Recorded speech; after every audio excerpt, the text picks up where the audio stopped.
Welcome once again to my YouTube channel, Pearson Excel International Mathematics by Mr. Kamotho.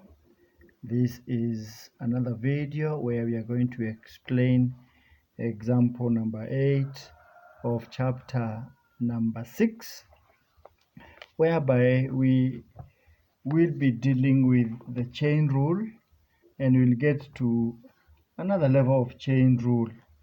And as much as we have heard that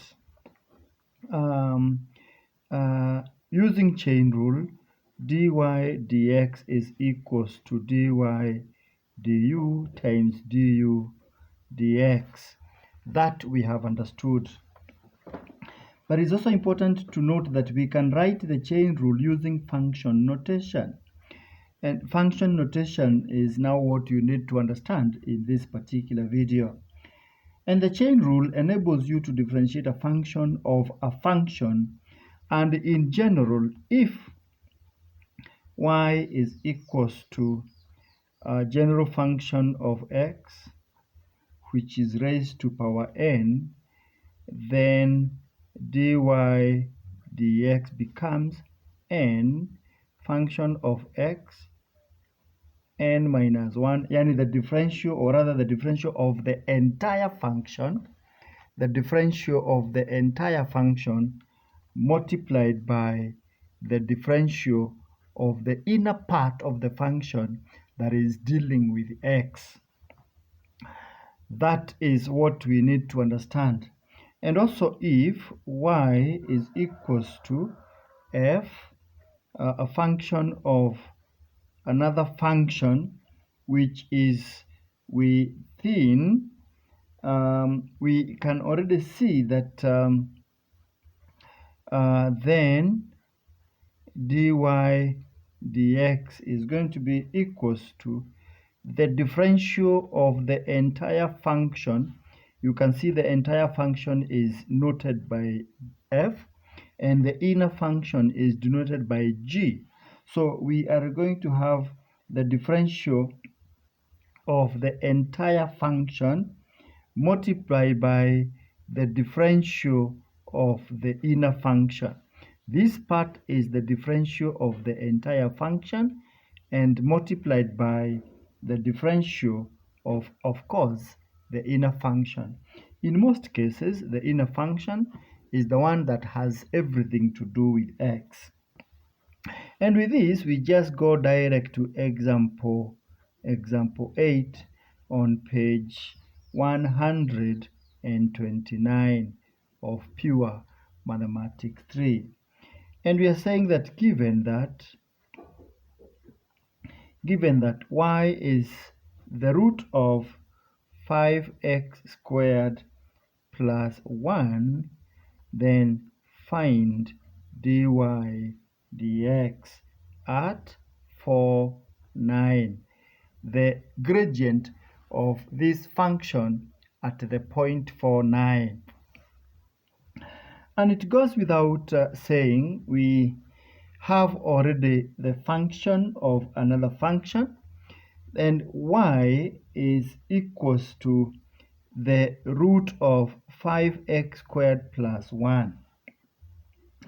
And in this case, we are saying that the function of x, it is the function of x raised to power n is as we have actually had in the previous statement. And our statement here is in this format because we are saying this is 5x squared plus 1, everything raised to power a half. And what do we have as dy dx? Dy dx is the differential of the entire function multiplied by the differential of the inner function. And in this case, you can already see that the function of x, the inner function, is itself 5x squared plus 1, meaning that the differential of the inner function is going to be 10x. That is the differential of the inner function, multiplied by the differential of the outer function. And what is the differential of the outer function? It's going to be a half multiplied by everything, 5x squared plus 1, and then n minus 1, which is a half minus 1, giving us negative a half, multiplied by the differential of the inner function, which is 10x. Of course, having said that, we need now to evaluate this a little bit and talk about a half times 10x. This becomes 5x, open bracket, 5x squared plus 1 raised to power minus a half. That is the dy dx. At the point 4,9, what is the derivative? So what does this mean?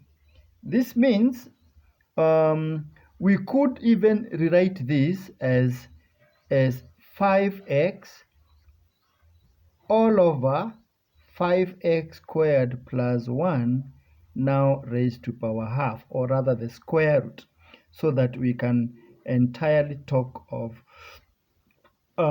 applying the laws of indices at this particular point. So at the point 4,9, we know that this is going to be x times 5 times x, which is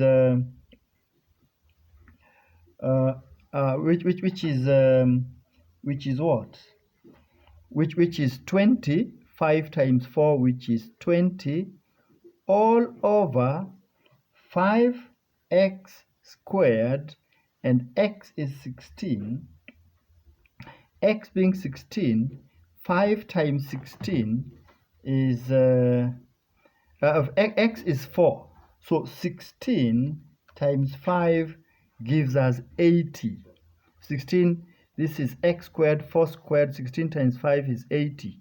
80 plus 1 is, of course, 81. And the root of 81, now the root of answer is simply 9. So at the denominator, we find 9. So we have been able to use the chain rule, and we have been able to acquire the derivative, or rather the gradient of this particular function at 0.49. Remember, we have nothing to do with the value of y, because our differential was just having everything to do differentiated with respect to x, and we just have to substitute the value of x and get our dy dx to be 20 over 9. And that is it. So again, as I keep insisting, visit my YouTube channel, Pearson and Excel International Maths by Mr. Kamotho, and subscribe, and of course share widely, and let us work together. That is the answer to that particular question. All right.